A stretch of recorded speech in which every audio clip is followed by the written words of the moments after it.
you're telling us that those who I have just told you shop who is enrolled. are enrolled. I have told you, sir, who is enrolled. Okay, and that's whose why names are we're being frustrated, turned over. because we just don't get the truth out of it. You cannot say, as you had numerous times, that these preventative care services are, quote unquote, free of charge, can you?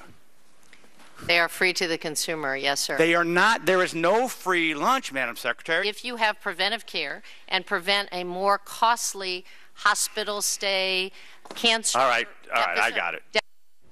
Well, that was Kathleen Sebelius, you may recall, under oath, testifying about the failed launch of Obamacare's website in the weeks after the disastrous rollout. But key Republicans say they think some of her testimony was not entirely honest and truthful.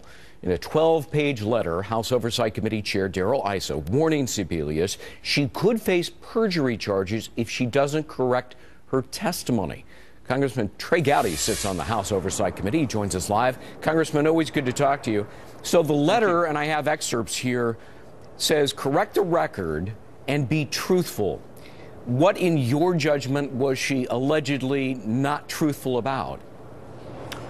Well, Secretary Sebelius has always had a complicated relationship with the truth for the 3 years that I have been in Congress. You go back and think about how difficult it was for us to get the documents in the first place, the documents that we're now using to judge the veracity of her testimony. Think back to the fall where she said the law requires us to launch on October the 1st when there is no law that requires that. Now, lying to a television camera or a reporter is one thing.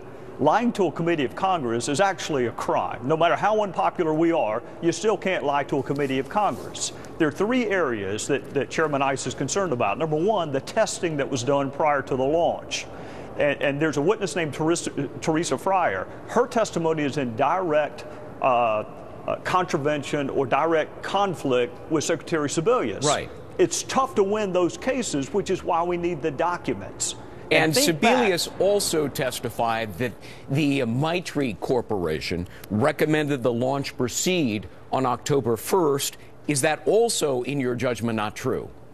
Yes. Well, let me say this. There is evidence that casts that testimony in an untruthful light. The company said they were never asked. Yes, there's a conflict not only between the Mitter Corporation and Secretary Sebelius, but also another government employee named Teresa Fryer, which is why we need the documents. If one person says the light is red and another one says the light is green, one may be lying, they may be mistaken. We need the documents. We need to know what Sebelius knew before she came to Congress.